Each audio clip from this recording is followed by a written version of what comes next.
Good morning, everyone. Now we are discussing the race part of the femur and patella. The lower end of the femur are enlarged and form the two condyles, the medial condyles and the lateral condyles. The both condyles are articulating with the patella anteriorly and the tibia, the below and behind, and form the knee joint. The outer surface of the both condyles are rough and there is a convex surface. The most prominent point of the convexity is called epicondyle. This point is epicondyle.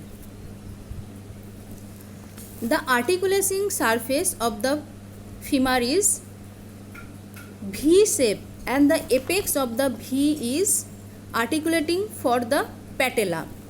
The lateral articulating surface for the patella is broad and this is extend slide to the higher level. The inferior surface and the posterior surface is for the articulating with the corresponding condyles of the tibia, which is separated by the meniscus. The both condyles are projected posteriorly and they are separated by the intercondylar fossa. This area is intercondylar fossa. Okay, then come to the attachment. The lateral condyle and this point is lateral epicondyle. The lateral epicondyle is for the attachment of the upper part of the fibular collateral ligament. Here a groove. Below the lateral epicondyle there is a groove. And the anterior part of the groove is for the attachment of the popliteus muscle, and the posterior part of the groove is occupied by the tendon of the popliteus during the flexion of the knee joint. The above part of this groove where there is a rough surface, this surface is for the origin of the lateral head of the gastrocnemius muscle. Then the medial epicondyle. The medial epicondyle is for the attachment of the upper end of the tibial collateral ligament. This prominent part, this is called the adductor tubercle. The adductor tubercle is for the attachment of the hamstring part of the adductor magnus muscle. The epiphyseal line of the lower end passes through this adductor tubercle.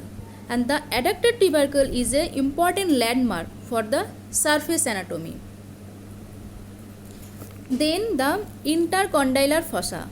The intercondylar fossa is bounded the upper margin and the lower margin, and there are two walls. This surface is medial, so this is the medial wall and this is the lateral wall. This is the medial and this is the lateral wall. The important structure attached in the medial wall and the lateral wall of the intercondylar fossa. In the medial wall, the antero-inferior part, there is attached the upper end of the posterior cruciate ligament. In the lateral wall, in the posterior-superior part, there is attached the anterior cruciate ligament. These two ligaments are important for the attachment or articulation with the femur and the tibia. Then the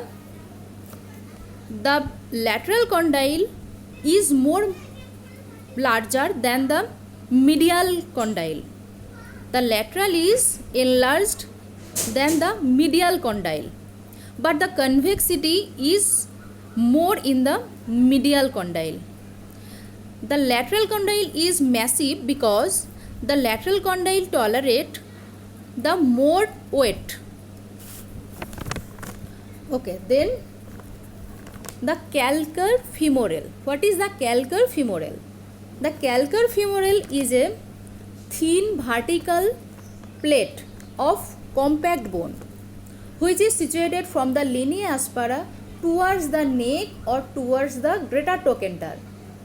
The importance of the calcar femoral is it withstand the weight when the person is in walking.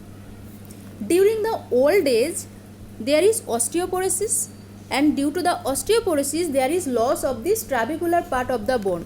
So this part is the neck of the femur. This point is the vulnerable point to fracture in a insignificant trauma. Okay, then the ossification of the femur.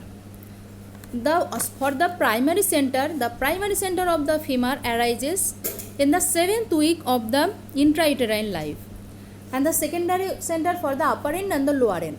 The secondary center for the upper end for the head arises 1 year. The greater trochanter is 4 year, and the lesser trochanter is 14th year. 1, 4, 14th year. The lesser trochanter then fused with the shaft in the 16th year. The greater trochanter fused with the shaft in the 17th year. The head fused with the shaft in the 18th year. Then come to the lower end. There is an exception for the ossification of the lower end. The ossification center in the lower end arises in the before birth in 9 months of the intrauterine life, as it is a secondary center, but it arises before birth. And the secondary center for the lower end fuse with the body 20th year. So this part, the lower end, is the growing end for the femur. So the direction of the nutrient artery is away from the lower end. The nutrient artery is situated in the linea aspera. If there is one nutrient artery, then it is a branch of second perforating artery, and if there is two nutrient artery, then these two are branch of the first and third perforating artery.